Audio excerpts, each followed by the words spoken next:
बिस्मिल्लाहिर्रहमानिर्रहीम। गुस्ल मैयत के मुतल्लिक एक अहम मसला ये है कि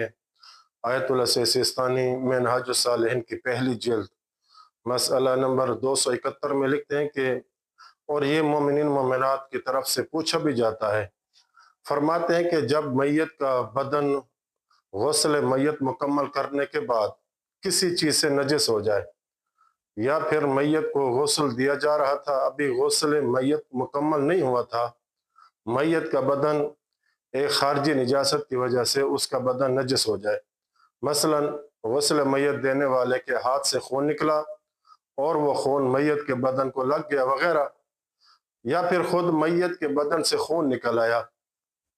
निजासत निकल आई जिसकी वजह से उसका बदन नजस हो जाए, तो इन तमाम सूरतों में आयतुल सिस्तानी फरमाते हैं कि अगर मैयत के बदन को पाक करना मुमकिन हो बगैर मुशक्क़त के, यानी कोई मुश्किल भी और मुशक्क़त भी नहीं है, उसको आसानी से फ़ौरन पाक कर लेंगे और ना ही बदन पाक करने से मैयत की हतक और तौहीन लाजिम आएगी, तो इस सूरत में मैयत के बदन को पाक करना वाजिब हो जाएगा।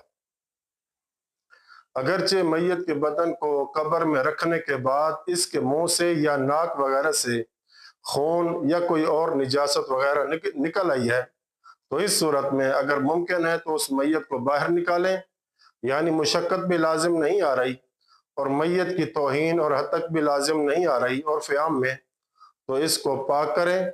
पाक करने के बाद फिर दफन करें, ये एहतियात लाजिम है। इस सूरत में दोबारा गुस्ल मैयत देना ज़रूरी नहीं है, बस उस नजस जगह को पाक कर लें काफ़ी है। इसी तरह अगर मैयत का कफन खुद उसकी अपनी निजासत से या दूसरे की निजासत से नजस हो जाए, अगरचे वो ऐसी निजासत हो जो नमाज में माफ़ है, तो खा मैयत को कब्र में उतारा जा चुका हो तब भी उस नजस जगह को धोना ज़रूरी है, या अगर कफन ज़ाया न होता हो तो उस जगह को काट देना चाहिए और उसको धोना या काटना मुमकिन न हो लेकिन इसे बदला जा सकता हो तो उसे बदलना ज़रूरी होगा। मसला नंबर 272 में लिखते हैं कि अगर मैयत से पेशाब खारिज हो या मनी खारिज हो तो गुस्ल मैयत को दोबारा अंजाम देना वाजिब नहीं है।